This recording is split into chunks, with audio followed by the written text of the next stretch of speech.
गोल्डी बराड़ ने बताया, गोगा मेडी की हत्या का राज। गैंगस्टर बोला 2 बार रोका, नहीं माना तो मार दिया। जयपुर में 5 दिसंबर को श्री राष्ट्रीय राजपूत करनी सेना के अध्यक्ष सुखदेव सिंह गोगा मेडी की घर में घुसकर गोली मारकर हत्या कर दी गई थी। इस हत्याकांड ने पूरे राजस्थान को दहला दिया था। हत्या की जिम्मेदारी लॉरेंस गैंग ने ली थी। गोगा मेडी की हत्या के पीछे राजनीतिक, आनंदपाल गैंग से दुश्मनी, प्रॉपर्टी विवाद जैसे कई कारण गिनाए गए, लेकिन असली वजह साफ नहीं हो पाई थी। पुलिस ने हत्या के बाद दोनों शूटरों को भी पकड़ लिया, लेकिन बाद में जांच एनआईए को सौंप दी गई। हाल ही में विदेश में बैठे लॉरेंस गैंग के राइड हेड गोल्डी बराड़ ने निजी चैनल को दिए इंटरव्यू में गोगा मेडी की हत्या की वजह का खुलासा किया। गोल्डी बराड़ का कहना है कि गोगा मेडी नेता नहीं था, वो लोगों को जाति और धर्म के नाम पर लड़ाता था। पहले उनकी गोगा मेडी से कोई दुश्मनी नहीं थी। एक प्रॉपर्टी के डिस्ट्रीब्यूशन को लेकर उनका गोगा मेडी से विवाद हो गया। उन्होंने गोगा मेडी को 2 बार चेतावनी देकर भी समझाया था, फिर भी बात नहीं बनी तो गोगा मेडी की हत्या की साजिश रची। गोगा मेडी ने आनंदपाल के एनकाउंटर के बाद धरने और विरोध प्रदर्शन में भाग लिया था। बाद में ये खबरें आई कि किसी बात को लेकर गोगा मेडी का आनंदपाल के परिवार से विवाद हो गया। ऐसे में गोगा मेडी की हत्या को आनंदपाल गैंग से भी जोड़ा गया, लेकिन बराड़ ने इंटरव्यू में बताया कि गोगा मेडी की हत्या उन्होंने ही कराई थी। इसमें आनंदपाल गैंग या उसके नजदीकियों का हाथ नहीं था। बराड़ का कहना है कि गोगा मेडी हाथों में तलवारें लहरा कर खुद को बड़ा समझते थे, लेकिन अब जमाना ऑटोमेटिक हथियारों का है।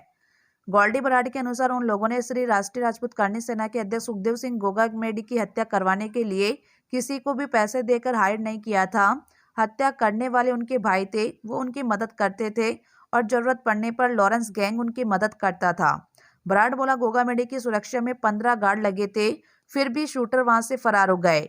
हथियारों के बारे में पूछने पर कहा, ऑटोमेटिक हथियार तो कहीं से भी मिल जाते हैं, उनके पास हर टाइप के हथियार हैं।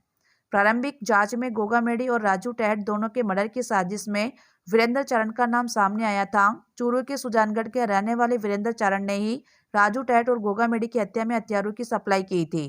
गोगा मेडी की हत्या के बाद शूटर तो पकड़े गए, लेकिन वीरेंद्र चारण पुलिस के हाथ नहीं लगा।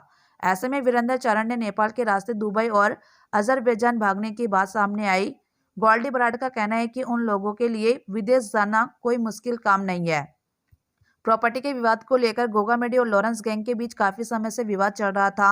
लॉरेंस गैंग से धमकी मिलने के बाद गोगा मेडी ने पुलिस को गैंग से खुद की जान को खतरा बताते हुए सुरक्षा भी मांगी थी, लेकिन सुरक्षा नहीं मिली।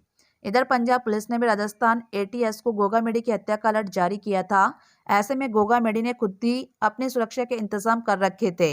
गोगा मेडी ने अपने ऑफिस में एक अलग से कमरा बना रखा था। कमरे में हाई सिक्योरिटी लॉक भी था। अगर कोई भी मिलने के लिए आता था तो गार्ड कमरे के हाई सिक्योरिटी लॉक को खोलता था, तभी कोई अंदर जा सकता था। खुद गोगा मेडी की बाहर से आने वाले लोगों को कमरे से देखते रहते थे। गोगा मेडी के पास पिस्टल भी रहती थी। उन्होंने पर्सनल गार्ड रख लिए थे। कई बार जाते थे तब वह बुलेट प्रूफ जैकेट को पहनकर जाते थे। हमेशा गार्ड भी हथियारों के साथ चलते थे। उन्होंने बुलेट प्रूफ गाड़ी भी बनवा ली थी, लेकिन आचार संहिता के कारण उनके गार्ड के हथियार पुलिस थाने में जमा करवा लिए गए थे। इसी वजह से उन्होंने गार्डों को भी छुट्टी दे दी थी।